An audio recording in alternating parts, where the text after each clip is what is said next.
हरियावन गांव काफ़ी खुशहाल गांव था। गांव के चारों तरफ हरियाली थी, लेकिन गांव के एक कोने में एक छोटी सी झोपड़ी में एक बुढ़िया अपनी दो बेटी गुड्डी और गुड़िया के साथ रहा करती थी।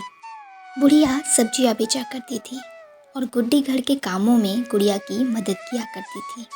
पैसों की तंगी के कारण वे कभी भी स्कूल न जा पाए। कभी कभी उन्हें आधा पेट ही खाना मिलता था और कभी कभी उन्हें भूखा पेट ही सोना पड़ता था। जिंदगी जैसे तैसे गुजर रही थी, लेकिन बुढ़िया ने कभी भी हार नहीं माना। वो हमेशा कड़ी मेहनत करती थी। सब्जियां ले लो सब्जियां, मूली गाजर बैंगन टमाटर, हरी हरी ताजा ताजा सब्जियां।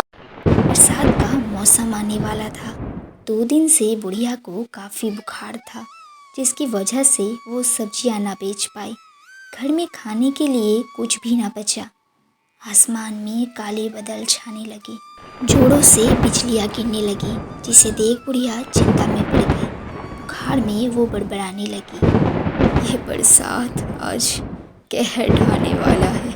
गाँव में भारी बारिश होने लगती है। बुढ़िया की तबीयत और बिगड़ने लगी। बुढ़िया ने अपनी अंतिम समय देख अपनी दो बेटियों से कहा, मेरी प्यारी बच्चियों, मेरे पास तुम्हें देने के लिए कुछ भी नहीं है, लेकिन मैं तुम्हें एक सीख देती हूँ। मुश्किल से मुश्किल समय में भी कभी भी हार मत मानना, कड़ी मेहनत करना। याद रखना, हमारी मेहनत का फल हमारे पास लौटकर एक न एक दिन जरूर आता है। ये कहकर बुढ़िया चल बसी, जिसे देख दोनों बेटियां फूट फूट कर रोने लगी। एक हफ्ते लगातार बारिश के कारण उनकी झोपड़ी के अंदर काफ़ी पानी भर जाता है। सारा सामान नष्ट हो जाता है। न उनके पास खाने के लिए कुछ बचता है, न ही रहने के लिए कोई जगह। बारिश थम जाती है, आसमान साफ हो जाता है, जिसे देख वे मदद की तलाश में सड़कों पर चलने लगती है, लेकिन कोई भी उनकी मदद के लिए तैयार न था। सामने था रमेश चाचा का खेत, जहाँ था एक पुराना बरगद का पेड़, जिसे देख गुड़िया ने कहा, आज रात यहीं गुजार लेते हैं, कल सुबह अपने ठिकाने की तलाश में निकल पड़ेंगे। वे खेतों की तरफ बढ़ने लगे। रात जैसे तैसे गुजर जाती है। पक्षियों की चहल पहल से उन दोनों की आंखें खुल जाती है। वे काफ़ी डर जाते हैं। सामने ही खड़े थे रमेश चाचा, गांव के सबसे जालिम और निर्दयी इंसान। सारे गांव वाले उनसे डरा करते थे। रमेश को अपने खेत में उन दोनों को देख काफ़ी गुस्सा आया। रमेश ने गुस्से में कहा, तुम दो बहन मेरे खेतों में क्या कर रही हो? जिसे सुनकर वे काफ़ी डर गई। डरते डरते गुड़िया ने रमेश को कल रात की सारी बातें कहने लगी।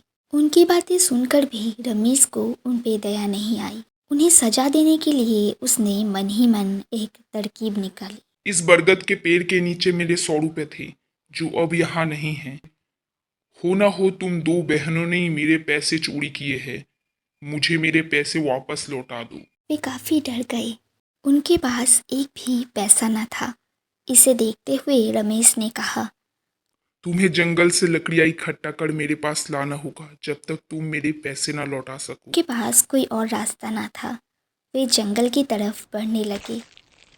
हर सुबह को गुड़िया लकड़ियाँ काटती तो गुड्डी उन्हें इकट्ठा करती। फिर वे लकड़ियाँ रमेश के पास ले जाती। ऐसा करते हुए बहुत अरसा बीत जाता है। एक दिन जोड़ों की बारिश हो रही थी। गुड़िया और गुड्डी लकड़ियाँ ले जा रही थी। तभी उनकी नज़र गई एक बरगद के पेड़ के नीचे। एक साधु बाबा ठंड से काँप रहे थे, जिसे देख दोनों को उन पर दया आई। गुड़िया ने कुछ लकड़ियाँ साधु बाबा को जलाने के लिए दिया। साधु को उनकी उदारता देख बेहद खुशी हुई। बच्चियों, तुम्हें तुम्हारे अच्छे कर्मों का फल जरूर मिलेगा। उन्होंने कहा। ये कहते ही बारिश थम जाती है।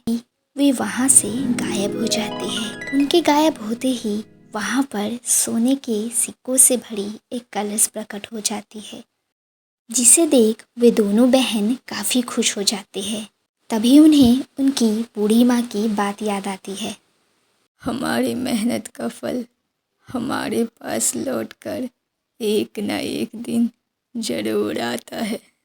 वे रमेश चाचा को उनके पैसे लौटा देते हैं। देखते ही देखते उनकी झोपड़ी एक आलीशान बंगले में तब्दील हो जाती